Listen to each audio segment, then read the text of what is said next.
الحمد لله نحمده ونستعينه ونستغفره ونؤمن به ونتوكل عليه ونعوذ بالله من شرور أنفسنا ومن سيئات أعمالنا من يهده الله فلا مضل له ومن يضلله فلا هادي له ونشهد أن لا إله إلا الله وحده لا شريك له ونشهد أن سيدنا وسندنا ونبينا وحبيب ربنا وطبيب قلوبنا ومولانا محمدا عبده ورسوله صلى الله تعالى عليه وعلى آله وصحبه وبارك وسلم تسليما كثيرا أما بعد فأعوذ بالله من الشيطان الرجيم بسم الله الرحمن الرحيم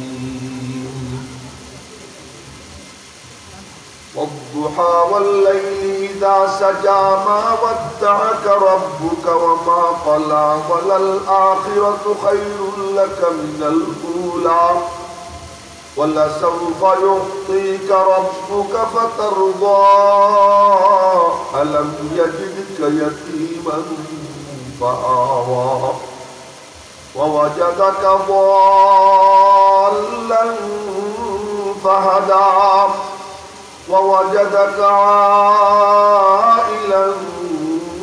فأغنى وأما اليتيم فلا تقهر وأما السائل فلا تنهر وأما بنعمة ربك فحدث آمنت بالله صدق الله مولانا العظيم وصدق رسوله النبي الأمي الكريم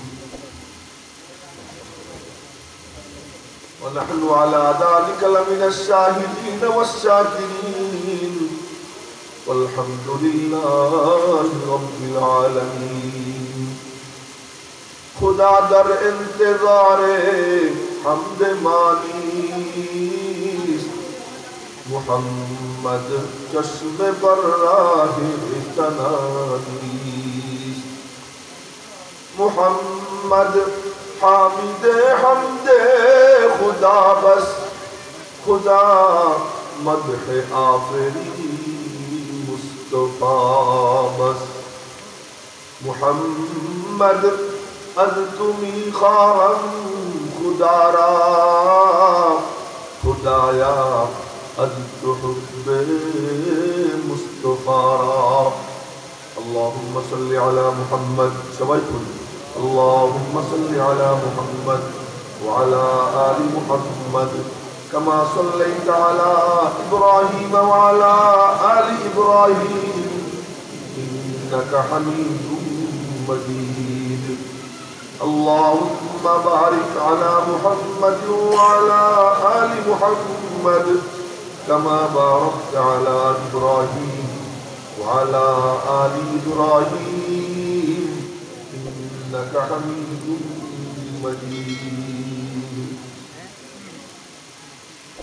الشباب ইসলামী সংঘ লেঙ্গুড়া গোয়াইনঘাট সিলেটের উদ্যোগে আয়োজিত প্রথম তাফসীরুল কোরআন মাহফিলের মাননীয় সভাপতি মঞ্চে উপবিষ্ট হয়তো প্যান্ডেলের নিচেও অবস্থান করছেন কেহ কেহ উম্মতের অভিভাবক উম্মতের বিবেক হযরত উলামায়ে কেরাম সম্মানিত দ্বীনী ভাইয়েরা আমার ছাত্র যুবক বাবারা পর্দার অন্তরালের মা ও বোনেরা আল্লাহ পাক রব্বুল আলামিনের দরবারে অগণিত অসংখ্য শুকর আদায় করছি যে আল্লাহ তাআলা আমাদেরকে এক উচ্চ নিষ্পত্তি এক আলী নিষ্পত্তি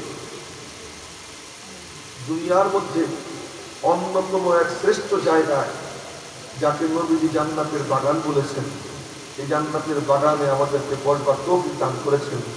এজন্য সকলে রব্বুল আলামিনের শুকর আদায় করি আলহামদুলিল্লাহ। মেরে মুহতারাম ভাইও, দেখবার মতো চোখ আমার নাই, তাই দেখি না, কিন্তু যার দেখার মতো চোখ ছিল তিনি দেখতেন। যখন এমন মিলন মিলে যায়, এরকম মিলন মেলা, তখন পরিস্থিতিটা কি হয়? আমার নবীজি দেখে দেখে বলতে। একদিন শেষ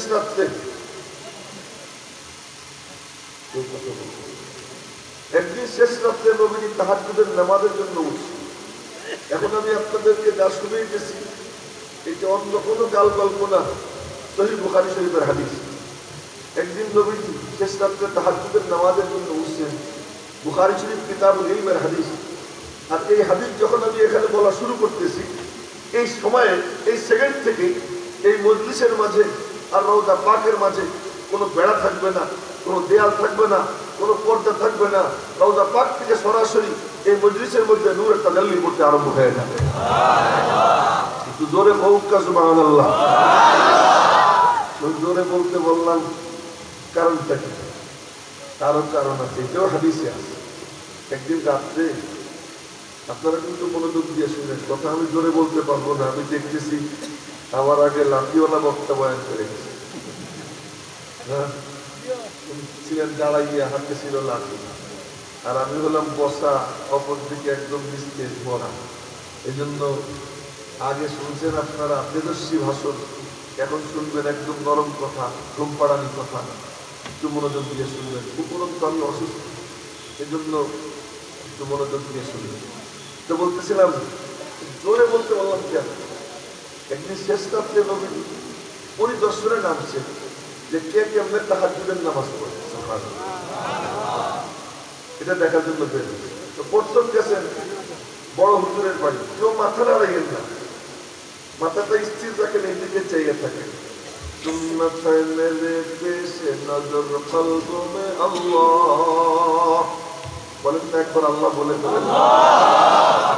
सुन्नत है मेरे पेश नजर कल्ब में अल्लाह, रोजा मेरी आंखों में है, काबा मेरे दिल में। আল্লাহ কে দেখানো যায় না, নবীজিকে লুকানো যায় না। আল্লাহ থাকেন কলবে, নবীজি থাকেন বদনে। আল্লাহ থাকেন ভিতরে, নবীজি থাকেন উপরে। কেউ যদি নবীজিকে তার বদনে নিয়ে আসে, আল্লাহ পাক তার কলবে এসে হাজির হয়ে যান। নবীজিকে লুকানো যায় না, আল্লাহকে দেখানোই যায় না। মাথার দিকে তাকাইলে নবীজিকে দেখা যায়, মুখের দিকে তাকাইলে নবীজিকে দেখা যায়, পোশাকের দিকে তাকাইলে নবীজিকে দেখা যায়। খাইতে বসছে, দস্তরখান যদি থাকে বোঝা যায় যে নবীজি তার কাছে আছে। লুঙ্গি পরছে, প্যান্ট পরছে, যদি টাকুর উপরে পড়ে তো নবীজিকে দেখা যায়। শুইছে, যদি উত্তর দিকে মাথা দিয়ে, দক্ষিণ দিকে পা দিয়ে, ডাইন কেটে শয়, টেবলার দিকে মুখ দিয়া, তার শোয়ার মধ্যেও নবীজিকে দেখা যায়। তার বিবি যখন ঘর থেকে বের হয় বুরকায় ঢাইকা, আচ্ছা মুহাম্মদী কাফেলার সদস্যের বউ, চেনা যাবে। তো নবীজি এমন যারা লুকানো যায় না, আল্লাহ এমন যারা দেখানো যায় না। আল্লাহর কোনো ঠিকানা নেই, কিন্তু আল্লাহ পাক বলেন আমার কোনো ঠিকানা নেই, তোদেরকে একটা ঠিকানা দিয়ে দেই, ওই ঠিকানায় চলে যা। তো তুই যখন ওই ঠিকানায় যাবি, আমি আল্লাহ তোর কাছে গিয়ে হাজির হয়ে যাবো। জোরে বলেন আবার সুবহানাল্লাহ। মাথা তুলেন না, এই জন্যই তো বললাম নবীজির মজলিস এমন ছিল। হযরত আলী রাদিয়াল্লাহু তাআলা আনহু বলেন, নবীজির মজলিস কেমন ছিল জানো? কেমন? তো দেখে মনে হইতো আমাদেরকে মরা গাছ। তা আপনারা বলেন মরা গাছ কি নড়ে? হ্যাঁ, একটু ওরকম হয়ে না। সাহাবীরা যেমন ছিলেন মরা গাছ, নড়ত, স্থির থাকতেন, সিনার মুখ খুলে দিতেন, মিম্বরের দিকে চেয়ে থাকতেন। এই মিম্বর এত দামি যে আমার নবীজি এই মিম্বরে নবুয়তের সূর্য সিনাই দিয়ে বসতেন, আর সাহাবায়ে কেরাম সামনে বসা সিনার মুখ খুলে দিয়া ইখলাসের সাথে বয়ান শুনতেন। তো নবীজি পরে ঘোষণা করলেন, আমি চাঁদ, আমার সাহাবীরা সবাই তারা। ওই নূর দিয়ে কি হয়ে গেছেন? তারা হয়ে গেছে। তো এখন তো নবীজি নাই, নবীজির ওয়ারিস আলেমরা এই চেয়ারে বসে, তাদের সিনায়ও ওই নূর আল্লাহ দিয়ে দেয়, ওই নূর দিয়ে দেয়। যারা সিনার মুখ খুলে শোনে, আল্লাহ তাদের সিনা নুরানি বানায় দেয়। আমরা একটু এরকম আদবের সাথে শুনি। তো বলতেছিলাম নবীজি শেষ রাত্রি বের হয়েছেন পরিদর্শনে, কে কেমনে তাহাজ্জুদ পড়ে, খুব মনোযোগ দিয়ে না শুনলে কথা বুঝবেন না। তো প্রথমে গেছেন বড় হুজুরের বাড়ি। বড় হুজুরে চিনছেন? সিদ্দিক আকবর, আবু বকর, আবু বকর না আবু বকর, বলেন তো আমার সাথে। আবু বকর, আবু বকর এমন নাম, এই নাম যদি কোনো মজলিসে উচ্চারণ করা হয় আল্লাহর কসম রহমতের সমুদ্রের উত্তাল তরঙ্গ মজলিসে বইতে আরম্ভ হয়ে যায়। আবু বকর কে? অল্প একটু পরিচয় দিই। আবু বকর কে? নবীজির কলবে ওহী নাযিল হইতো আর সরাসরি ওই পুরো ওহীটা আবু বকরের কলবে গিয়ে জমা হয়ে যেত। আবু বকর কে? আবু বকর হলেন ওই সাহাবী যে নবীজি বলতেন যে আবু বকর হলো তার সামনে দাঁড়াইলে আমি আমারে তার মধ্যে দেখতে পাই। আকসের নবীজির প্রতিবিম্ব আবু বকর সিদ্দিক। আবু বকর সিদ্দিক রাদিয়াল্লাহু তাআলা আনহু আর একটা মজার গল্প। নবীজি নবুয়ত পাওয়ার পরে মনে মনে ভাবলেন দাওয়াতটা কারে দেই সর্বপ্রথম। অনেক চিন্তা ভাবনা করে সিদ্ধান্ত নিলেন ঠিক আছে আবু বকরের দাওয়াতটা দিই। আমার দিকে দেখে এই যে নবীজির বাড়ি, নবীজি বের হয়েছেন আবু বকরের দাওয়াত দিলেন। আবু বকরের বাড়ি ওই সীমান্তে শেষ মাথা পেটে। আবু বকর ওখান থেকে বের হয়েছে মনে মনে বলে কি আমার দোস্ত জন্য কি বলতেছে গিয়ে শুনে আসি। এখান থেকে নবীজি বের হয়েছেন আবু বকরের দাওয়াত দিবেন। আবু বকর ঘর থেকে বের হয়েছেন নবীজি কি বলেন এটা শুনবেন। একই টাইম নবীজি রওনা দিচ্ছেন, উনি রওনা দিচ্ছেন, মাঝখানে দেখা। নবীজি বললেন আবু বকর ভাই কোথায় চলছো? আপনার বাড়ি। নবীজি জিজ্ঞেস করার পরে আবু বকরকে আপনার বাড়ি। নবী জিজ্ঞেস করলেন তুমি কোথায় চলছো? আমিও তো আপনার বাড়ি। নবীজিও যাইতেছেন আবু বকরের বাড়ি, আবু বকরও চলছে কার বাড়ি? আচ্ছা, এখন নবীজি জিজ্ঞেস করলেন আবু বকর কি উদ্দেশ্য? কিছু প্রশ্ন ছিল, একটু যোগ জিজ্ঞাসা করে আপনি কি বলতেছেন একটু জানবো, বুঝে এসে গেলে কলেমাটা পড়ে ফেলবো। নবীজি বললেন আমিও তো চলছি, আমি তোমার দাওয়াত দিব। ঠিক আছে প্রশ্ন করো। আবু বকর নবীজির চেহারার দিকে তাকাচ্ছে, কিছুক্ষণ তাকিয়ে থেকে বলে কি আশহাদু আল্লা ইলাহা ইল্লাল্লাহ ওয়া আশহাদু আন্নাকা রাসূলুল্লাহ। নবীজি বললেন প্রশ্ন করবা না? না প্রশ্নের দরকার নাই। কেন? तू जवाब हर सवाल, तू जवाब हर सवाल, मुश्किल तू हल शवत बेतिल काल। প্রশ্ন মনের মধ্যে অনেক ছিল, কিন্তু আপনার চেহারার দিকে তাকাইয়া এমন নূর আমি দেখতে পাইছি, আমার সিনার মধ্যে আল্লাহ এমন নূর পৌঁছে গেছে, আমার আর কোনো প্রশ্ন নাই, অন্তরের সব সংশয় সন্দেহ দূর হয়ে গেছে। আবু বকরের সাথে নবীর সম্পর্ক কেমন সম্পর্ক চিন্তা করেন। তো প্রথমে গেছেন, মনোযোগ আছে তো সবাই? কেউ এরকম হাঁটু করছে দেখলাম, এরকম দূরে বসা নবীজি পছন্দ করতেন। এরকম দূরে বসা পছন্দ করতেন না, যার ভালো লাগে আসন দিয়ে বসে, যার ভালো লাগে এক হাঁটু থেকে বসে, কিন্তু হাঁটু ধরে হাঁটু ধরাটা নবীজি পছন্দ করতেন। আচ্ছা, এবার আবু বকরের বাড়িতে গেছে, কেমনে তাহাজ্জুদ করে আবু বকরের বাড়ির কাছে গিয়ে বেড়ার সাথে কান লাগাইছে। কান লাগাই শুনে আওয়াজ আসতেছে, আস্তে আস্তে আওয়াজ। ওখান থেকে ভাবলেন তো দেখি 2 নম্বর হুজুর কেমনে, 2 নম্বর হুজুর চিনছেন? হ্যাঁ, নাম দেন না, কি নাম? আরে বলেন উমর। আরে উমরের নাম যেখানে নেওয়া হয়, হযরত আয়েশা সিদ্দিকা রাদিয়াল্লাহু আনহা বলেন সাইয়্যিদু মাজালিসাকুম বিযিকরি উমর, তোমরা তোমাদের মজলিসকে সাজাও ওমরের আলোচনা দিয়া। ওমরের আলোচনা যেখানে হয় আল্লাহ পাক তার আলোচনার বরকতে ইনসাফ কায়েম করে দেয়। দুনিয়ায়ে সাদাকত মে তেরা নাম রহেগা, দুনিয়ায়ে সাদাকত মে তেরা নাম রহেগা, সিদ্দিক তেরা ইস নাম সে ইসলাম রহেগা, दुनियाए अदालत में तेरा नाम रहेगा, फारूक तेरे इस नाम से इस्लाम रहेगा। একজন সিদ্দিক আর একজনকে দুজনের নাম নিলাম ওমর। তো নবীজি চললেন দেখি ওমর কেমনে পড়ে। তো যে ওমরের বাড়ি, নবীজি এখানে শুনতেছেন আকাশ বাতাস কাঁপতেছে। আবু বকরের বাড়ি গিয়ে বেড়ার সাথে কান লাগায়, আওয়াজ আসে আস্তে আস্তে। ওমরের বাড়িতে যাওয়ার আগেই দেখি আকাশ বাতাস কাঁপে। সকালবেলা ফজরের নামাজে গেছে, দুই বুড়াই তো গেছেন ফার্স্ট কাতারে নামাজ পড়তেন, একদম প্রথম কাতারে নবীজির সাম একদম পিছনে গালা প্রথম কাতারে নামাজ নামাজের সালাম ফিরাইয়া তসবিহ তাহলিল শেষ করে দুই বুড়ারে ডাক দিছেন। দুই বুড়া কি নবীজির থেকে আবু বকর 2 বছরের ছোট আর ওমর 12 বছরের ছোট, কিন্তু দুইজন নবীজির ছোট। আবু বকর নবীজির থেকে 2 বছরের ছোট আর ওমর হলেন কয় বছরের ছোট? 12 বছরের ছোট। এই দুইজন নবীজির শ্বশুর। দুই বন্ধুর সাথে নবীজির এমন সম্পর্ক, শ্বশুর বন্ধু যা বলেন বলেন, এমন সম্পর্ক যে একদিন মিম্বরে বসছেন, লাফ দিয়ে উঠে দাঁড়াইয়া আবু বকরের হাত ধরছেন ডান হাত দিয়া, ওমরের হাত ধরছেন বাম হাত দিয়া, তিনজন পাশাপাশি দাঁড়াইছেন, সব হাত করে চেয়ে রয়েছে। আর যদি পাকিস্তানের মৌলানা ফজলুর রহমান সাহেব, বাংলাদেশের মৌলানা মাহমুদুল হাসান সাহেব, কথার কথা, আর মক্কা শরীফের ইমাম আব্দুর রহমান আস-সুদাইস, এই তিনজন যদি পাশাপাশি দাঁড়ান আর আম মুসলমানরা সামনে থাকে আর তিনজন জিজ্ঞেস করেন বলো তো আমাদেরকে কেমন দেখা যায়, এমন দৃশ্য কয়জন কল্পনা করতে পারে? এমন একটা দৃশ্য, সেখানে নবীজি ডান পাশে আবু বকর, বাম পাশে ওমর, তিনজন পাশাপাশি দাঁড়াইছেন। দাঁড়াইয়া নবীজি জিজ্ঞেস করতেছেন কিরে আমাদেরকে কেমন দেখা যায় বলতো তোরা, বলো তো আমাদেরকে কেমন দেখা যায়? এই যুগের যুবকরা হলে বিউটিফুল, এই যুগের যুবকরা কি বলতো বিউটিফুল, কিন্তু নবীজি সাহাবীরা কি জবাব দেয় শোনেন, মা আহসানা হাদাল মানজার, কি অপরূপ দৃশ্য, বর্ণনা করার ভাষা আমাদের জানা নেই, এত চমৎকার। নবীজি বললেন আর কেমন দেখা যাবে? নবীজিরে দেখে মনে হইতো আসমানের পূর্ণিমার চাঁদ বুঝি জমিনে নেমে আসছে। আবু বকরের চেহারা দেখলে নতুন কেউ দেখে মনে করতো উনি বুঝি নবীজি, ওমরের চেহারা দেখে মনে করতো উনি বুঝি নবীজি। শুধু তাই না, নবীজির সহবতে যে সাহাবীরা নিয়মিত থাকতেন, নতুন কেউ গিয়ে বুঝতেই পারতো না কোনজন নবীজি কোনজন সাহাবী। এটাও সহিহ বুখারী শরীফের হাদিস।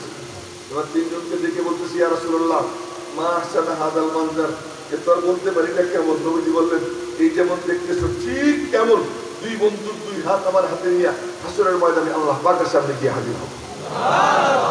এই দুই বন্ধু একান্তে ডাক দিচ্ছেন, ডাক দিয়ে বলতেছেন আবু বকর আপনি তাহাজ্জুদে এত আসতে পড়েন। আবু বকরের জবাবটা শুনুন, ইয়া রাসূলুল্লাহ যারে শোনানোর উদ্দেশ্য এর থেকে আসতে পড়লেও তো উনি শোনে, তো জোরে পড়ার কি দরকার? আল্লাহু আকবার, সুবহানাল্লাহ, একটু ভালো মতো বলবো না। ওমরকে বললেন ওমর আপনি এত জোরে পড়েন কেন?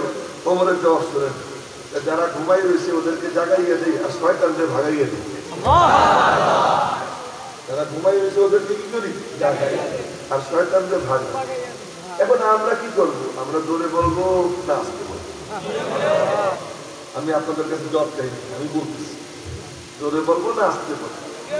আস্তে। নবীজি বলতেছেন আসহাবী কান্নুজুম বিআইহিম ইত্তাদাইতুম হিদাদাইতুম, আমি চাঁদ আমার সাহাবীরা তারা, তোমরা যারে ফলো করবা তার ওসিলায় জান্নাত। আস্তে বললে আবু বকর, জোরে বললে ওমর। আস্তে যদি বলো তবুও জান্নাত, জোরে যদি বলো তবুও জান্নাত। আস্তে বললে আবু বকরের অনুসারী, জোরে বললে ওমরের অনুসারী। কোনটা করবা করো, কিন্তু বর্তমানে কোনটা করবো আমার প্রশ্ন, আমার বর্তমানে কোনটা করবো? আমি আপনাদেরকে জিজ্ঞেস করতে চাই বর্তমানে কি এই এলাকায় কোনো শয়তান আছে না নাই? মোড়ে মোড়ে শয়তান আছে না নাই? সিলেট শহরে কোনো শয়তান আছে না নাই? বাহ বাহ, একটা শয়তান যখন আছে এই শয়তানগুলো ভাগাবো কি পাথর মাইরা? কথা কয় না, পাথর মাইরা পিস্তল দিয়ে গুলি কইরা। কয়টা পিস্তল আপনি সংগ্রহ করবেন? আশরাফ ইসলামী সংঘ তোমরা কয়টা অস্ত্র সংগ্রহ করবা? ছাত্রলীগের কাছে যা আছে, যুবলীগের কাছে যা আছে, ছাত্র দলের কাছে যা আছে, যুব দলের কাছে যা আছে, ফ্রিডম পার্টির কাছে যা আছে, ওই সমস্ত ওরা যেসব অস্ত্র শস্ত্র সংগ্রহ করছে, বামপন্থীদের কাছে যা আছে, এই কমিউনিস্টদের কাছে যা আছে, আমরা যদি আজকে অস্ত্র সংগ্রহ করার ধান্দায় নামি, আমাদের তো কমপক্ষে 50 বছর মেহনত করতে হবে। কথা বলেন, আমাদের কাছে তো নাই, কিন্তু ওদের মোকাবেলা আমাদের করতে হবে কি হবে না? কথা বলেন, যাদের কাছে এই সমস্ত 2 নম্বর অস্ত্র আছে, ইসলামের সাথে দুশ্মনী রাখে, ওদের মোকাবেলা আমাদের করতে হবে কি হবে না? সেই মোকাবেলা করতে হলে কি আমরাও অস্ত্র সংগ্রহ করবো? খুব মনোযোগ দিয়ে শুনো যুবকরা, কি করবো? কি করবো? সকলের কাছে আমি প্রশ্ন রাখতেছি, কি করবো তার উত্তর দিচ্ছি। তুমি কি করবা? তুমি ইতিহাস স্মরণ করো। শাহজালাল ইয়ামানি গৌর গোবিন্দের আস্তানে ভাঙছেন, পাথর মারছিলেন কয়টা? পিস্তলের গুলি কয়টা? একটাও না। ওই যে একটা আলু নিচের দিকে মাথা দিয়ে এই কিরে চোখ নিচের দিকে মুসলমানদের এদিক তাকাই একটাও পাথর মারেন না, খালি কি বলছেন? আল্লাহু আকবার বলেন না? আমি করে বলতে পারি না, আপনারা তো পারেন, বলেন তো আল্লাহু আকবার। আল্লাহু আকবার বলছেন, গৌর গোবিন্দের রাস্তাটা ভেঙে পড়ছে কি পড়ে নাই? এই ইতিহাস সত্য না মিথ্যা? সত্য। কে কে বিশ্বাস করি সত্য? হাত উঁচু করে আল্লাহ দেখে সত্য ইতিহাস। সেই আল্লাহ আজকে আছেন না নাই? সেই আল্লাহু আকবার আমরা বলি কি বলি না? কিন্তু পাতাও তো নড়ে না। সেই আল্লাহু আকবার বলি, পাতাও তো নড়ে না। কেউ তো তার কাজ বন্ধ করে না, যার যেমন মনে চায় বলে যেতেছে। টিভি চ্যানেল গুলো তার মন মতো বলে যাচ্ছে, বিভিন্ন চ্যানেল থেকে ইসলামের উপরে বিসর্জন যার যেমন করে যাচ্ছে। ওই কলেজ ভার্সিটিতে যার যেমন মনে চায় সে বলে যাচ্ছে। ওই আমার চিৎকারে তো কোনো কাজ হয় না কেন? জবাব দেন। रह गया उसमें अदा रूह बेलाली न रही, रह गया उसमें अदा रूह बेलाली न रही, फलसफा रह गया मगर तलकीन गजाली न रही। अजान सूरत से बेलाल इखलास नहीं, বেলাল হারি বাইলার কালির মতো কালা, চ্যাপ্টা নাক, ছোট ছোট কান, দাদরা কাদরা চেহারা। ওই বেলাল আযান দিতেন, অনেকে বলে আশহাদু আল্লা ইলাহা ইল্লাল্লাহ, বেলাল বলতো তা না, এটা ঠিক না, এই কথা ঠিক না। বেলাল আযান দিতেন কত সুরেলিত কণ্ঠরা, কিন্তু বেলাল যখন বলতেন আল্লাহু আকবার বলতে সময় তার কলবের থেকে যে মুহাব্বত বের হইতো, ওই কলবের থেকে যে ইখলাস বের হইতো। সাহাবায়ে কেরাম আরজ করলেন, ইয়া রাসূলুল্লাহ, সুন্দর কণ্ঠের একজন মুয়াজ্জিন পাইছি, আজকে একটু আযান কারি দিয়ে দেওয়াই। নবীজি বললেন, যাও। সুন্দর কণ্ঠের মুয়াজ্জিন আযান দিছেন। কিছুক্ষণ পর জিবরাইল এসে হাজির, বলে আযান কেন হইল না? নবীজি বললেন, আযান তো খুব সুন্দর আযান হয়েছে। সুন্দর আযান দিয়ে কাম নাই, বাইতুল মামুরে জামাত এখনো দাঁড়ায় নাই, আযানের আওয়াজ সেখানে পৌঁছে নাই। কি ঘটনা? বেলাল আযান না দিলে ওই আযান বাইতুল মামুর পর্যন্ত পৌঁছে না। কি ব্যাপার? করহ গয়া উসমে আযা রূহ বেলালি ন রহি, ফলসফা রহ গয়া মগর তলকিন গজালি ন রহি। তোমরা যদি শুনেন, আস্তে আস্তে কথা বলতেছি। ও মেরে মুহতারাম ভাইও, দুঃখে তৈরি পেটে আসে। আজ এই ওয়াজের চেয়ারে বসে পাঞ্জাবের হাতা কাচাই আর বলি এই ছিঁড়ে ফেলবো, সেই ছিঁড়ে ফেলবো, হুঙ্কার দেই, বলি অমকের আস্তানা বাংলাদেশে রাখবো না, অমকের দুই গালে দুটো বড় তালে তালে, অমকের গদিতে আগুন দেবে একসাথে। ওই গণতন্ত্রীরা যেমন চিৎকার দেয় আমরাও তেমন চিৎকার দেই। আরে আমরা তেমন চিৎকার দেওয়ার পানির লোক না। আমাদের পূর্বসূরি কারা, তারা কেমনে চিৎকার দিছে? মাওলার কদমে সিজদা দেয়, চোখের পানি মাওলার কদমে ফেলায়, গভীর রাতে দুই হাত তুলে মাওলারে ডাক দেয়। ওই ডাকে আল্লাহ পাকের আরশে আজিমের খুঁটি নড়ে, আল্লাহ পাক আসমান থেকে ফেরেশতা সাহায্যের জন্য পাঠাইয়া দেয়। আর সেই ডাক কোথায়? কথায় কথা চলে আসে, চিৎকার আছে পাওয়ার নাই, হুঙ্কার দেই পাওয়ার নাই। ও মেরে মুহতারাম ভাইও, ফিরাউনের এক বান্দি ছিল, বলবো ঘটনাটা বলবো? ফিরাউনের এক বান্দি ছিল, তার নাম হলো মাসেতব। ফিরাউনের মেয়ের মাথার চুল আশ্রাইত, কিন্তু গোপনে মুসলমান হয়ে গেছে। মুসা আলাইহিস সালামের উপর ঈমান নিয়ে আসছে, গোপনে মুসলমান হয়ে গেছে। একদিন সে চুল আশ্রাইতেছিল, ফিরাউনের মেয়ের চুল আশ্রাইতে গিয়ে হাতের থেকে চিরুনি পড়ে গেছে। চিরুনি পড়ে গেছে আর অনেক ছেষট্টি মুখ দিয়ে বের হয়ে গেছে। কি ওই গ্লাসটা একটু আমার হাতে, এই গ্লাস যদি আমার হাতে থাকে, এতে যদি পানি থাকে, যদি কাজ করি, এ পানি তুই পড় কবে কথা পাই পানি থাকলে এমনি কি পানি যার সিনার মধ্যে ঈমান আছে, কথা কইলে কি বলতে গেলে ঈমান এমনি বাইরে, যে নামাজ পড়ে তার কপালের দিকে তাকাইলে নূর এমনি দেখা যায়, যে এরকম ভাবে যার ভিতরে যা ওটা টট্টপাইয়া পড়ে। ওই বান্দি চোর আশ্রাইতে আশ্রাইতে হাতের থেকে চিরুনি পড়ে গেছে আর বইলে উঠছে তাইসা মান কাফারা বিল্লাহ, যে ধ্বংস সে যে আল্লাহর সাথে কুফরি করে। ফিরআউনের মাইকে বলি আল্লাহ কোন আল্লাহ? বান্দি মনে মনে করে আল্লাহ একদিন তো গোপন রাখছিলাম, আজকে তো বের হয়ে গেছে, তা আমি তোমার নাম তো গোপন করতে পারি না, তো ভিতরে ভরা, তো আজকে প্রকাশ করেই দিই, মনে মনে বলতেছি প্রকাশ করেই দিই। বলে কোন আল্লাহ? তোর রবকে। বান্দি বলে ফিরআউনের মাইয়ারে শুনে রব্বি রব্বুস সামাওয়াত ওয়া রব্বুল আরদি ওয়া রব্বু আবুকে ওয়া রব্বু আবিকে আল্লাহ।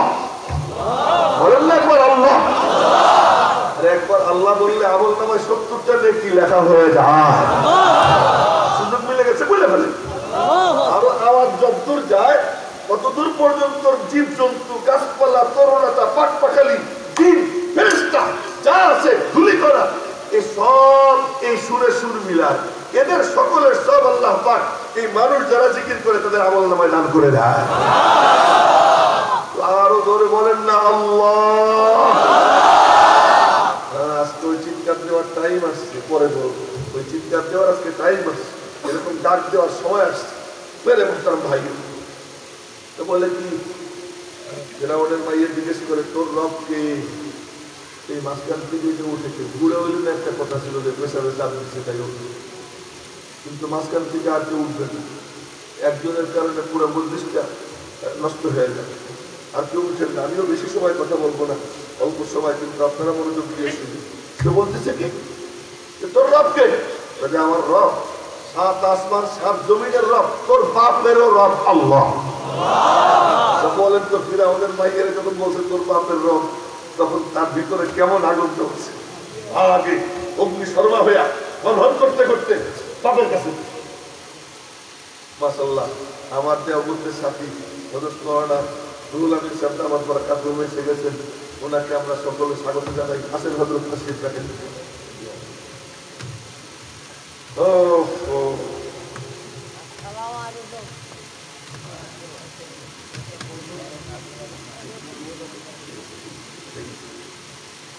हर मोड़ में मिल जाते हैं दर्दमंद हजारों, हर मोड़ में मिल जाते हैं दर्दमंद हजारों,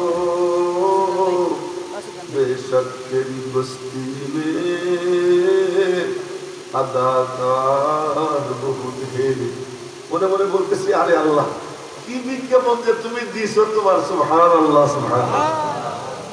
এই সব বাচ্চা বাচ্চা ছোট ছোট ছেলে পেলে তারা আজ খুশি কিসের জন্য? এই এলাকায় মিয়া সাফরা আসতেছে, আল্লাহর কালামের আলোচনা হবে, আল্লাহর বল বলা হবে, আল্লাহর নাম উচ্চারিত হবে, এখানে আল্লাহ আল্লাহ রসুলের কথা হবে। এই জন্য তাদের মধ্যে আনন্দের বন্যা আমি দেখতে পাই না। এটা কত বড় নিয়ামত, গানের উপরে ছেলে পেলেরা খুশি হয়, আর কোরআন তাফসীরের উপরে বাচ্চা কাচ্চাদের আনন্দ দেখা খুশিতে আমার মনটা ভরে গেছে। এজন্য আমি দোয়া করি অন্তর থেকে আল্লাহ ওদের নিয়ে খায়াত দারাজ করুন, আল্লাহ ওদের থেকে বেশি বেশি দিনের খেদমত করুন।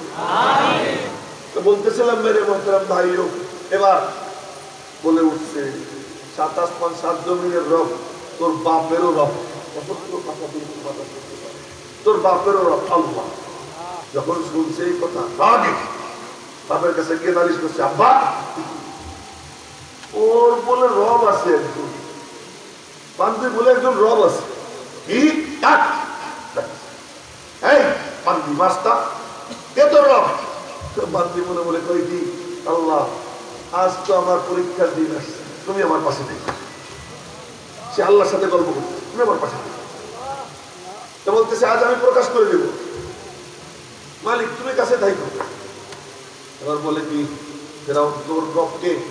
রব্বি রব্বুস সামাওয়াত ওয়া রব্বুল আরদি ওয়া রব্বুকা ওয়া রব্বু আবাইকা আল্লাহ। আমার রব 7 আসমান 7 জমিনের রব, তোর রব তোর বাপ দাদার রব আল্লাহ। ফিরআউনকে যখন বলছে তোর রব, তোর বাপদাদের রব ফিরাউনের ঘাট সপ্ত আকাশে উঠছে। কি এত বড় স্পর্ধা! শোন, তুই যদি আমাকে রব না মানিস তো ওই তেলের কড়াইতে তোর আর তোর বাচ্চাদেরকে ভুলবো। তার আগে তোর স্বামী কোথায়? ওর স্বামীর নাম হলো হিজকিল। সে ছিল ফিরাউনের ফাইন্যান্স মিনিস্টার, অর্থমন্ত্রী। তো টাকায় সে হিজকিলকে ধরে নিয়ে আসো। এই কথাটা শোনানোর জন্য এত লম্বা কথা বললাম যে তোমরা খালি পিস্তল তালাশ করো, রিভলভার তালাশ করো, লাঠি তালাশ করো, হকি স্টিক তালাশ করো। তুমি কয়টা হকি স্টিক সংগ্রহ করবা? তুমি কয়টা পিস্তল তালাশ করবা? কত সব মিনি ক্যান্টনমেন্ট বানিয়ে রাখছে এক একটা শিক্ষা প্রতিষ্ঠানকে। তুমি কি দিয়ে করবা? তোমার অস্ত্র কোথায়? এবার দেখো তোমার অস্ত্র কোথায়। যা, হিজকিলকে ধরে নিয়ে আয়। পুলিশ বাহিনী পাঠাইছে। কি পাঠাইছে? পুলিশ বাহিনী। ফিরাউনেরও তো পুলিশ ছিল, আমাদের মতো পুলিশ না, ফিরাউনের পুলিশ পাঠাইছে। পুলিশ গিয়ে খুঁজে খুঁজে ফিরে এসে বলে কি পাইছি কিন্তু গ্রেফতার করতে পারলাম না।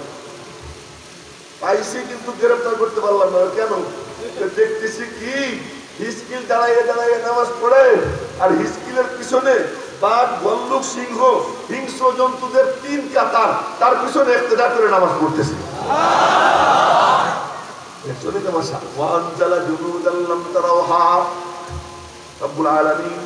হিজকিলের জন্য নিরাপত্তা বাহিনী পাঠাইয়া দিছে।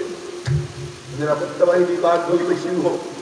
ও মেরে মোহতারাম ভাইও, এবার ওসি গিয়ে বলে, ওসি গিয়ে বলে গ্রেফতার করতে পারলাম না। কেন? হিংস্র জন্তু সব তাকে পাহারা দিচ্ছে। একটু আমি তরবারি দিয়ে ওদের সঙ্গে পারবো না, তীর দিয়ে পারবো না। ভয়ে ফিরে চলে আসছি। ফিরাউন বলে বড় বাহিনী পাঠাও, পুরো এলাকা রেড করো। বড় বাহিনী পাঠাইয়া দেয়। বাহ! বড় বাহিনী পাঠাইয়া দেয় গ্রেফতার করার জন্য। বড় বাহিনী গিয়ে পুরো এলাকা রেড করে। ভিতরে ঢুকে দেখে বড় বাহিনী যে হিজকিলের কোনো অস্তিত্ব নাই। হিজকিল এখানে নাই। গেল কোথায়, গেল কোথায়? আর যদি দেখতে হয় তো চলো একটু দেখে আসি। আমার রুহানি আব্বার নাম ফিদায়ে মিল্লাত আওলাদে রাসূল মুফতি আলম সৈয়দ আসাদ মাদানী কদ্দাসাল্লাহু সিররুল আজিজ। তার এমনি জন্মদাতা আব্বা, আবার রুহানি আব্বা উভয়টাই শাইখুল আরবি ওয়াল আজম কুতুবুল আলম সৈয়দ হুসাইন আহমদ মাদানী কদ্দাসাল্লাহু সিররুল আজিজ। তার রুহানি আব্বা কুতুবুল ইরশাদ রশিদ আহমদ গঙ্গুই রহমাতুল্লাহি আলাইহি। তার রুহানি আব্বা হাজী ইমদাদুল্লাহ মুহাজির মক্কি রহমাতুল্লাহি আলাইহি যায় নামাজে দাঁড়াইয়া নামাজ পড়তেছেন। পুলিশ আসছে গ্রেফতার করার জন্য। ঘরের বাইরের থেকে তালা মারা। বাড়িওয়ালারে বলে গেট খুলে দে। গেট খুলছে। পুলিশ ভিতরে ঢুকছে গ্রেফতার করার জন্য। ওর ভিতরে ঢুকে দেখে অজুর পানির বদনাও আছে। অজুর পানিও গড়াগড়ি খায়, যায় নামাজও মিশানো। কিন্তু হাজী ইমদাদুল্লাহ মুহাজির মক্কির কোনো খবর নেই। হাজী ইমদাদুল্লাহ মুহাজির মক্কির কোনো খবর নেই। এইবার তারা ঘর থেকে বের হয়। বের হয়ে বলে কি বাড়িওয়ালারে তোমার এত কষ্ট দিলাম, আসলে আমাদেরকে ভুল তথ্য দেওয়া হয়েছে।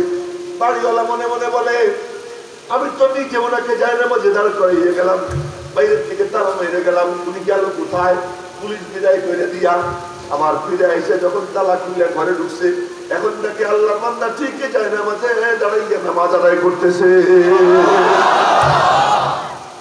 এই মুহূর্তে তারা হিফাজত করছে কে? তোমার তো মালিকের সাথে লিঙ্ক নাই। ও মেরে মোহতারাম ভাইও, বিমান যখন আকাশে ওড়ে, রাডারের কানেকশন যখন কেটে যায়, ওই বিমান নির্ঘাত অ্যাক্সিডেন্ট করে। ও মুমিন মুসলমান, তোমার যখন মালিকের সাথে সম্পর্ক ছিন্ন হয়ে যায়, হিন্দু তোমার লাথি মারবে, নাস্তিক তোমার লাথি মারবে, ওই ইহুদি খ্রিস্টান পথে ঘাটে তোমারে মারবে, কচু কাটা কাটবে। আর যে কচু কাটা হচ্ছে তার আর কোনো কারণ না, শুধু কাগজে বাঘ হইয়া হুঙ্কার দাও, মালিকের সাথে তোমার আমার কোনো সম্পর্ক নাই। আমি আপনাদেরকে দোষ দিতেছি না, আমি আমার কথাও বলতেছি, আমারও মালিকের সাথে সম্পর্ক নাই। যদি সম্পর্ক থাকতো আজ আমি হুঙ্কার দিতে পারতাম, চিৎকার দিতে পারতাম, কারো পরোয়া করতাম না। কিছু কইতে গেলে হিসাব নিকাশ করে বলতে হয়। ওসি খেয়ে যাবে, এসপি খেয়ে যাবে, চেয়ারম্যান খেয়ে যাবে, এমপি খেয়ে যাবে, প্রধানমন্ত্রী খেয়ে যায়। কেন মনের মধ্যেই ভয়? মালিকের সাথে লিঙ্ক নাই। মালিকের সাথে যার লিঙ্ক থেকে যায়, মজবুত সম্পর্ক যার হয়ে যায়, ও কারো কোনো পরোয়া করে না। পরে সুযোগ হইলে শোনাবো। তো বলতেছিলাম হিজকিলকে ধরার জন্য পাঠাইছে, পায় না, বলে গেল কোথায়? যেই মালিক হাজী ইমদাদুল্লাহ মুহাজিরে মক্কিকে কোলে কইরা ইবাদত করে, ওই মালিক হিজকিলকে তখন কোলে কইরা ইবাদত করেছে। আমি জিজ্ঞেস করতে চাই, আসে আল্লাহ আসেন না নাই? তো পুলিশ আসলে আমি পলাই কেন? পুলিশ আসলে আমি পলাই কেন? কানা ইদা হাজাবাহু আমরুন, নবী যখন কোনো ব্যাপারে চিন্তায় পড়তেন, পেরেশানিতে পড়তেন, বা তারা ইলা সালাত, আমার নবী যায় নামাজ দিছে আল্লাহু আকবার বলতেন, নামাজে দাঁড়াইয়া যাইতেন, মালিকের সাথে সম্পর্ক করতেন। আজ আমরা সম্পর্ক করি, কেউ গিয়ে বিএনপির সাথে সম্পর্ক করি, কেউ গিয়ে আওয়ামী লীগের সাথে সম্পর্ক করি, কেউ গিয়ে জামাত ইসলামের সাথে সম্পর্ক করি। আমি আমার নিজেকে শক্তিশালী করার জন্য এত নিচে যখন তুমি নামতে পারো, এত নিচে যখন তুমি নামতে পারো, মালিককে বাদ দিয়ে ওদেরকে ক্ষুধা বানাইছো, এবার খাও দুটের বাড়ি, এবার খাও লাঠি, এবার খাও চড়। যদি মালিকের সাথে সম্পর্ক করতে পারো, আল্লাহর কসম ওই সমস্ত শক্তি তোমার কদম মুসি করবে।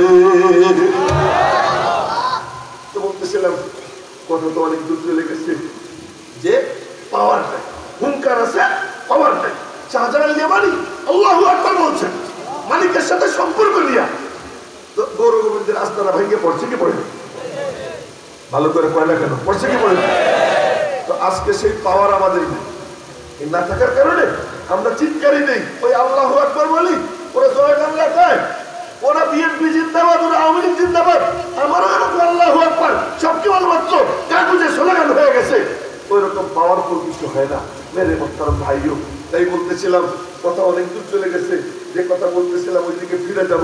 এই ঘটনাটা শেষ করে দিই। এবার ফেরাউন ক্যাপছে, এত বড় স্পর্ধা, আমি ছাড়াও কোনো রব আছে যারা মজা বুঝাবো। কি মজা বুঝায় দেখেন, বান্দিরে বলে, এই আমার কিন্তু দুই চারজনের মাথা নড়ছে, মাথা নড়বে না, এদিক ওদিক তাকাইয়েন না, চোখটা এইদিকেই রাখেন, বুঝতেছি গরমে আপনাদের কষ্ট হইতেছে, কিন্তু আর কয়েকদিন।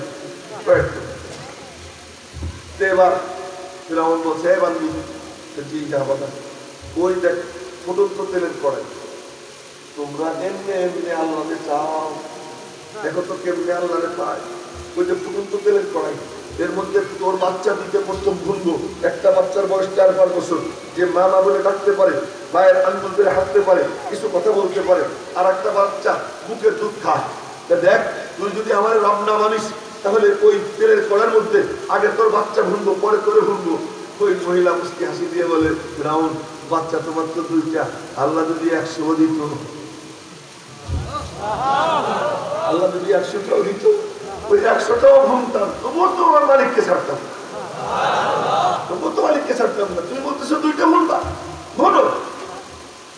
এবার রাউন হুকুম দিছে, যে বাচ্চাটা কথা বলতে পারে 4-5 বছর বয়স, তো ওরে ভোগ টান দিছে, ও মা দিকে এরকম হাত দিয়ে আম্মু আম্মু, এক হাত ধরে টান দিছে, তো আর এক হাত দিয়ে বলতেছে আম্মু আম্মু।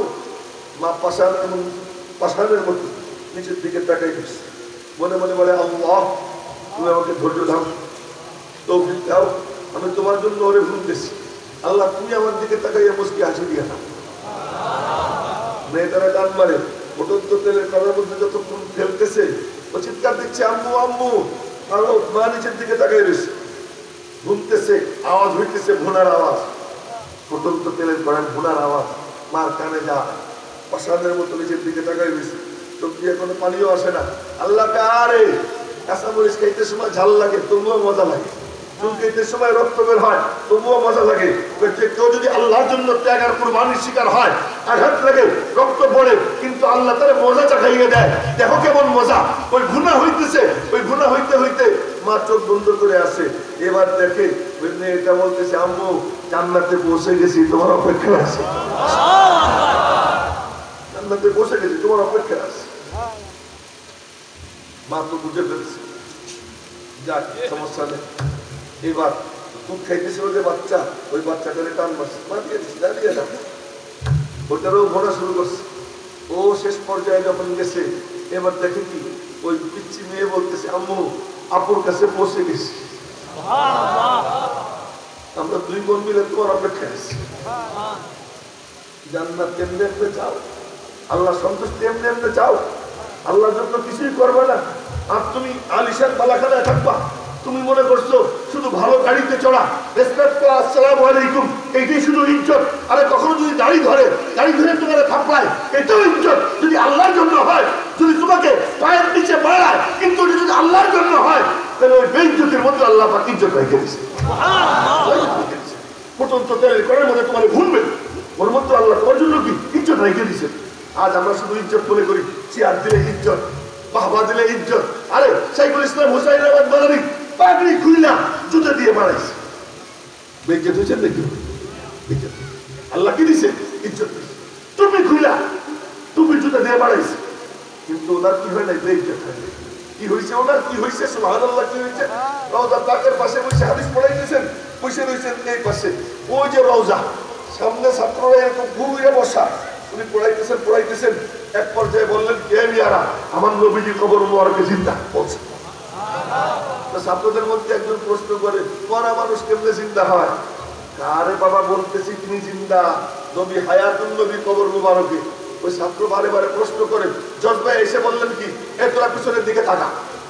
ছাত্ররা সব পিছনের দিকে তাকাইছে, তাকাইয়ে দেখে ওই সবুজ দুম্বুজও নাই, দেয়ালও নাই, জালিও নাই, কিচ্ছু নাই। নবীজি একটা চেয়ারে বসে এই ছাত্রদের দিকে তাকাইয়া মুস্কি মুস্কি হাসতেছে। তোমরা তার পাগড়ি টাড়িয়ে নামাইয়া তার বেইজ্জত করছো। কি বেইজ্জত করো? তিনি মক্কা শরীফ থেকে উটের পিঠে চড়া মদিনা শরীফ রওনা হয়েছেন। রাবেক নামক জায়গায় যখন গেছেন, উটের পিঠে বসে তন্দ্রা এসে গেছে। তন্দ্রার মধ্যে দেখতেছেন নবীজি হাজির। নবীজির দুই পা জড়াইয়া দিয়েছে। নবীজি বলতেছেন, হুসাইন আহমদ সাউ তো, তুই কি চাবি চা, তোরে দেওয়া হবে। বলতেছেন, ইয়া রাসূলুল্লাহ, আপনি যে মিরাজ রেখে গেছেন ওই মিরাজ চাই। গাড়ি চাই না, বাড়ি চাই না, টাকা চাই না, পয়সা চাই না, নেতৃত্ব চাই না, কর্তৃত্ব চাই না। কি চাই? আমি যে এলেম শিখছি আপনার মিরাজ, আর যে এলেম আমার দরকার আল্লাহ যেন ওই এলেম আমার দিয়ে দেয়। আপনার মিরাজ চাই। নবীজি বলেন, হাত তোমার দেওয়া হলো। যা শিখছি তা যেন ভুলে না যায়, যা এলেম দরকার তা যেন আল্লাহ দিয়ে দেয়। আর কি চাও? আর একটা চাই বলছি। পরে আর বলেন না কি চাইছে। পরে একদিন শাইখুল হাদিস জাকারিয়া রহমাতুল্লাহ আলাইহি এক মজলিসের মধ্যে এক দস্তরখানে খাইতেছে। হঠাৎ করে বলছেন হুসাইন আহমদ মাদানীকে, হুজুর आप तो जरूर जन्नत को जाएंगे, बताइए मुझे भी साथ लेके जाएंगे कि नहीं? আপনি তো অবশ্যই জান্নাতে যাবেন, বলেন আমারে নিয়ে যাবেন কিনা? শাইখুল ইসলাম মাদানী বলতেছে, ঠিক আছে তোরে আমি নিয়ে যাব। এইটা যে কথার কথা না, এটা যে বাস্তব। একদিন হয়েছে কি, শাইখে মাদানী শাইখ জাকারিয়ার বাড়িতে গেছেন, গিয়ে দেখেন উনি ঘরে নাই। তো পাশের বাড়ির একজন সে আইসে হযরতকে ঘরে নিয়ে খাওয়ানো শুরু করে দিচ্ছে। উনি খবর পেয়ে তাড়াতাড়ি আসছে, আইসে দেখে যে হযরত নাই। বাড়িতে জিজ্ঞেস করতেছে বাড়িওয়ালাদেরকে, আমার হযরত গেল কোথায়? জানি না কোথায় গেল, আপনি তালাশ করে দেখেন। এখানে পাশের ঘরে খাইতেছে। तो दिया कोई घरे गए बोलते हजरत आप 3 लाख क्यों आ गए, मुझे भी साथ लेके आते, एका एका केन आसलें, हमारे लिए आसते। एबारे हुसैन अहमद मादानी बोलते हाँ भाई ये हर जगह ले जाने का वादा था, अरे जहाँ ले जाने का वादा है वहाँ तो ले जाऊंगा। আমি কি তোমার সব জায়গায় নিয়ে যাবার চাইছি, যেখানে নিয়ে যাবার চাইছি ওখানে নিয়ে যাও। তো তুমি তার পাগড়ি নেই না, জুতা দিয়ে মারাইয়া কি করবা? নবীজি দুনিয়ায় থাকা অবস্থায় বলছেন ঠিক আছে তোর জন্য জান্নাতের সুপারিশ আমি এখনই করে দেব। সে তো দুনিয়া থাকতে কি পাচ্ছে।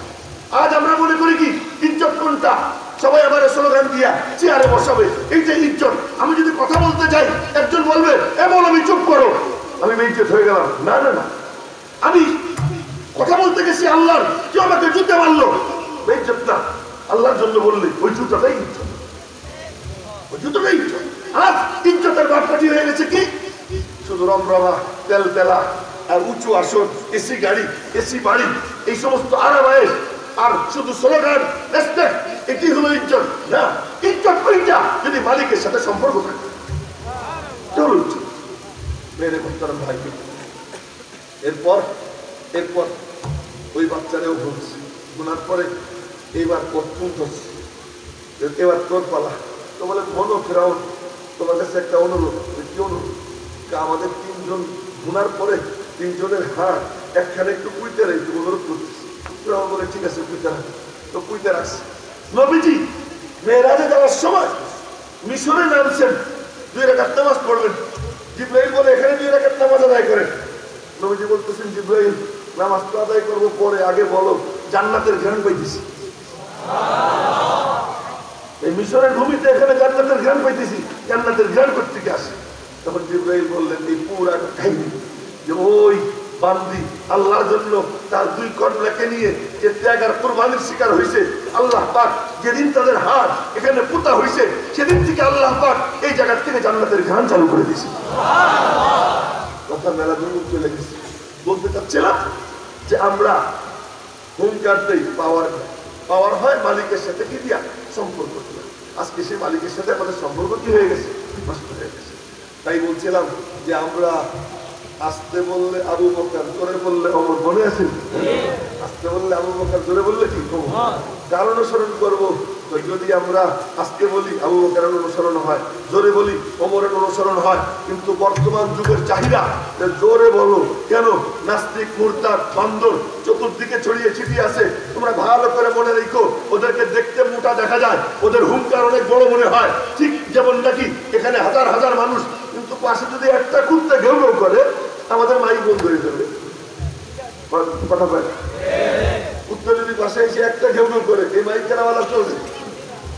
নাস্তিকে ওইরকম, নাস্তিকে করতুন এগুলো আমার একটা মুসলিম মেম্বারে কথা বলেন, আমরা এখানে কথা বলি, আমাদের মধ্যে শালীনতা আছে, ভদ্রতা আছে, সভ্যতা আছে, কথা বলার যে তরিকা সেই তরিকায় বলি।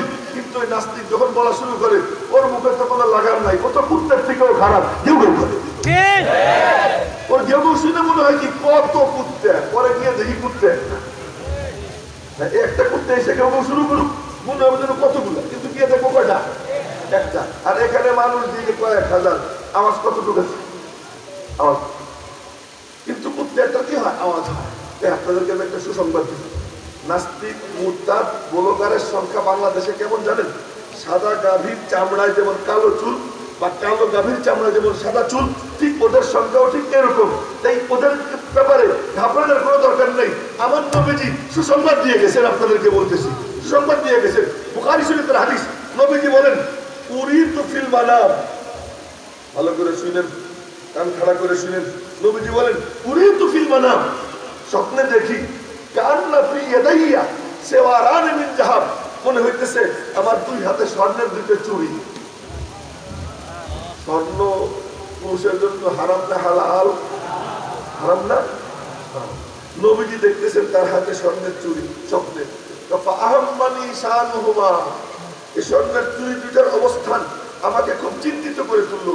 স্বর্ণের চুড়ি কেন আমার হাতে, কেন আমার হাতে? ফাউহিয়া ফিল মানাম, স্বপ্নের মধ্যে আমার উপর ওহী নাযিল হইল, আনিন ফুখহুমা, দোস্ত তুমি ফু দাও। আমি ফু দিলাম, ফু দিলাম, ফানাফাখতুহুমা ফাতারা, ফু দিলাম আর দেখলাম কি উড়ে চলে গেল। সাহাবায়ে বলেন ইয়া রাসূলুল্লাহ ব্যাখ্যা কি করলেন? ব্যাখ্যা করলাম ফাআওয়ালতুহুমা আল কাযাবাইনিল লাযাইনি আনা বাইনাহুমা সাহিবু সানআ, আর হলো কি আরে মুসাইলিমাতুল কাযাব আর আসওয়াদ আনাসি, এই 2টা, এই 2টার ব্যাপারে 2 স্বর্ণের চুরি। এখন আপনাদেরকে একটা কথা বলি, যত ফিতনা আছে ইসলামের মোকাবেলায় দাঁড়ায় সবার পিছনে টাকার বস্তা, টাকার উপরে ভর করে এই ফিতনাগুলো মাথাচাড়া দিয়ে ওঠে। কাদিয়ানী বলেন, শিয়া বলেন, আর ওহাবি এই যে কি বলেন বেরলভী বলেন, বেদাতি বলেন, সব ফিতনার পিছনে রাজার বাগি, দেওয়ান বাগি, সমস্ত ফিতনা, এদের পিছনে টাকার বস্তা। ওই টাকার বস্তা কারা দেয়? ইহুদি খ্রিস্টান দেয়। আমার নবীজি বলেন তোরা চিন্তা করিস না, আমি ফু দিছি উড়ে গেছে, আমার উম্মত ফু দিবে উড়ে যাবে। সেই ফু কি? তোমরা কেবল হুঙ্কার দিবা আল্লাহু আকবার, হুঙ্কার দিবা সুবহানাল্লাহ, হুঙ্কার দিবা যে আমরা এ দেশের মাটিতে জন্মেছি, এ দেশের নাগরিক আমরা, ভাইসা আসিনি। এ দেশ আমাদের, এ দেশের স্বাধীনতা সার্বভৌমত্বের জন্য আমার পূর্বসূরীরা ত্যাগ আর কুরবানির শিকার হয়েছে। কুলাঙ্গার তুই ইহুদির দালাল, কুলাঙ্গার তুই খ্রিস্টানদের দালাল, কুলাঙ্গার তুই ওই হিন্দুদের দালাল, তোদের দালালদের ঘেউ ঘেউ এই শুই না আমি আমার মিশন বন্ধ করব। এ দেশে দিন শুরু হয় আযানের ধরিতে, এদেশে দিন শেষ হয় আযানের ধরিতে, এদেশে শেষ রাত আল্লাহ পাকের কালামের তিলাওয়াত হয়। এদেশ সেই দেশ। সুতরাং এই দেশে অমুকে বলছে আমাদের বাইর করে দিবে, আর আমি অসহায় হয়ে কথা বলবো, ও বের করে দিবে। রাস্তা হাইটে গেলে ওই কুত্তে ঘেউ ঘেউ করে। আমরাও দিনের পথে হাঁটতেছি, এই দেশের স্বার্থ সংরক্ষণের জন্য আমরা মেহনত করতেছি। নাস্তিক মোরতাদ বলগার কিছু ঘেউ ঘেউ করে, তো রাস্তা দিয়ে হাঁটতে তো কুত্তে একটু ঘেউ ঘেউ করে। ওই ঘেউ ঘেউ আমরা শুনবো, ওর কোনো জবাব দেওয়ার আমরা প্রয়োজনই বোধ করি, জবাব দেওয়ার প্রয়োজন বোধ করি। হ্যাঁ, তবে সরকারের কাছে অনুরোধ করবো, দেখেন আপনারা একটু চিন্তা করেন, আপনি মুসলমান, শতকরা 95-90 জন মুসলমান অধ্যুষিত যে দেশ, সেই দেশে যে একটা নাস্তিক মুরতাদ তারা নবীজির শানে গুস্তাখি করবে, আল্লাহর শানে গুস্তাখি করবে, যে এটাকে সমর্থন করবে, তার ঈমান থাকবে না, এটাকে মেনে নিবে, তার ঈমান থাকবে না। গুনাহ কয় প্রকার জানেন? গুনাহ নিজে করা, গুনাহ কাছে আইসে গেলে তার পাশে বসে থাকা, গুনাহ কেউ করলে তাকে সহযোগিতা করা, গুনাহ যে করে তাকে প্রশ্রয় দেওয়া, গুনার প্রতি সন্তুষ্ট থাকা, এটাও গুনাহ। প্রতিহত করার ক্ষমতা থাকলে প্রতিহত না করা, এটাও কি গুনাহ। এই সরকারকে বলবো যে আপনাদের যদি ক্ষমতা থাকে, দেওয়ানবাগিরে ঠেকালে না ঠেকাইলে, দেওয়ানবাগি যে শিরকের গুনাহ করতেছে, আপনারও সেই গুনাহ হবে। কাদিয়ানি তারা যে নবীজির নবুয়ত নিয়ে যে টানাটানি করতেছে, ঠেকাদের ক্ষমতা যদি আপনাদের থাকে, না ঠেকান, তো কাদিয়ানিরা কাফের, কাদিয়ানিকে যে কাফের মনে করবে না, সব কাফের হয়ে যাবে। কথা অনেক দূর চলে গেছে। পরিশেষে বলতে চাই, যুব সমাজ তাদের উদ্যোগে এই আয়োজন, এখান থেকে আমরা পাওয়ার সময়, এই মিম্বর বড় দামি, এই মিম্বরে আহলে উলামা ইকরাম যখন বসেন, তারা যখন দিনী আলোচনা করেন, তখন রোজা পাক থেকে এই চেয়ারের সাথে সম্পর্ক কায়েম হয়। আল্লাহ পাক ওই আলেমে দ্বীনের মাধ্যমে ওই মজলিসের মধ্যে নূর বিতরণ করেন। ওই নূর পাইতে যে দিনের কান খুলে মনোযোগ দিয়ে বয়ান শোনে, আল্লাহ পাক তার সিনা আলো ঝলমল বানাইয়া দেয়। আমি আপনাদের সামনে সূরা দুহা তেলাওয়াত, এই সূরাটা তেলাওয়াত করছি, সামান্য কয়েকটা কথা বলে কথা শেষ করে দেব। এই সূরাটা কি আমার নবীজির উপর ওহী নাযিল হওয়ার পরে কিছুদিন গ্যাপ গেছে, গ্যাপ, আর মজা। মালিক ওহী নাযিল করে, সে ওহী যখন পান, তো নবীজির কাছে কি মজা লাগতো, এটা বর্ণনার অতীত। আরে আপনারা কি মনে করেন, একটা ফোন, এক মজার কিস্তা মনে পড়ে গেল, এক বুড়া আইসা এক হুজুর, হুজুর দোয়া করেন, আমার বউ আমার সাথে আজ 7-8 বছর যাবত কোনো কথা করে গেছে, আমেরিকা থাকে, কোনো ফোনই করে না, হুজুর একটু দোয়া করেন। হুজুর তারে বলছে এই আয়াতটা পড়বেন এক ঠ্যাঙ্গের উপর দাঁড়াই। হুজুরের মাথায় ভূত চাচ্ছে, হুজুর করে দিচ্ছি, উত্তর দিতেছি, এই আয়াতটা পড়বেন, কোন আয়াত আমার এখন মাথায় নাই, এক ঠ্যাঙ্গের উপর দাঁড়াই। তো গিয়া বুড়া এক ঠ্যাঙ্গের উপর দাঁড়াইয়া ওই আয়াত পড়া শুরু করছে। আল্লাহ পাকের কি খেলা, একদিন ওই মিষ্টির বস্তু, মানে কয়েক প্লেট মিষ্টি নিয়ে কিছু হাতিয়ে তো টাকা পয়সা নিয়ে আইসে, বলতেছে হুজুর এই নেন হাতিয়ে। 8 বছর পরে আমার বউ আমার ফোন করছে, কয় বছর পরে? 8 বছর পরে ফোন করছে, খুশিতে পাক। বউয়ের ফোন পাইয়া বুড়া যদি এত খুশি হয়, মালিকের সাথে যার সম্পর্ক, সে আল্লাহ পাকের সঙ্গে যখন ফোনে একবার কথা হয়, রব্বুল আলামিন যখন একটা ডাক দেয়, তার কোনো বাণী যখন চলে আসে, তখন নবীর যে কি খুশি লাগতো, এটা আমি আপনি কল্পনাও করতে পারবো না। নবীজি ওই ওহী পাইতেছিলেন তাজা তাজা মালিকের পক্ষ থেকে। এটা কিছুদিন স্টপ হয়ে গেছে, স্টপ হয়ে গেছে। আর নবীজি রাগে ক্ষোভে পাহাড়ের উপরে চড়ে, চইটা মনে মনে বলেন এই জীবন আর রাখবো না।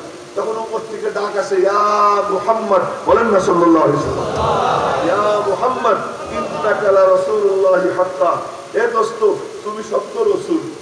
তখন একটু শান্ত হন, আবার নাই আসেন, একদিন 2 দিন 3 দিন এইরকম করতে করতে বেশ কয়েকদিন পরে আল্লাহ পাক জিবরাইলকে বলেছেন যাও। জিবরাইল এবার আসে, এসে কয় কি, ওয়াদুহা, দোস্ত তোমার নূরানি চেহারার কসম খাইতেছি আমি আল্লাহ। ওয়াদুহা মানে তোমার নূরানি চেহারার কসম, ওয়াল্লাইলি ইযা সাজা, তোমার কালো চুলের কসম। আমি এক তাফসীর করতেছি, বাকি এর তাফসীর অনেক আছে। তোমার নূরানি চেহারার কসম, তোমার কালো চুলের কসম, মা ওয়াদাআকা, আমি তোমারে ছাড়িনি, ওয়া কালা, আমি তোমার উপর রাগও হইনি, ওয়াল আখিরাতু খায়রুল লাকা মিনাল উলা, দুনিয়াতে তোমার একটু খোঁচায়, একটু খোঁচা সহ্য করো, কিছু টিকা টিপ্পনি কাটে সহ্য করো, আমি বুঝি যে তোমার মনে খুব কষ্ট লাগে, একটু সব, আমি আল্লাহ তোমার সবরের তালকিন করতেছি। কে বলতেছেন? আল্লাহ। নবীজিরে আল্লাহ সবরের তালকিন করে, আর আমারে কিছু কইলেই দেখে ছাড়। তুমি দেখে ছাড়বা। তুমি জানো না যে কোরআনে কারীমের মধ্যে সবরের আয়াত কত? ওয়াসবির ওয়া মা সাবরুকা ইল্লা বিল্লাহ ওয়াসতাঈনু বিস-সাবরি ওয়াস-সালাহ ওয়াসবির ওয়া মা সাবরুকা ইল্লা বিল্লাহি ওয়া লা তাহজান আলাইহিম ওয়াসবির লিহুকমি রাব্বিক ফাইন্নাকা বিআয়ুনিনা। সবর সবর সবর, কোরআনে সবর করো সবর করো। এখানে আল্লাহ বলতেছেন ওয়ালাল আখিরাতু খায়রুল লাকা মিনাল উলা। এরপরে কয় দোস্ত তোমার একটু কুসাকাশি দেয় সহ্য করো না, আমি আল্লাহ তোমার জন্য নিয়ামতের ডালা সাজাইয়া অপেক্ষায় আছি। তুমি আসো তুমি আসো, ওয়ালা সাওফা ইউতিকা রাব্বুক, আমি তোমার দিতেই থাকবো শেষ পর্যন্ত তুমি খুশি হয়ে যাবা।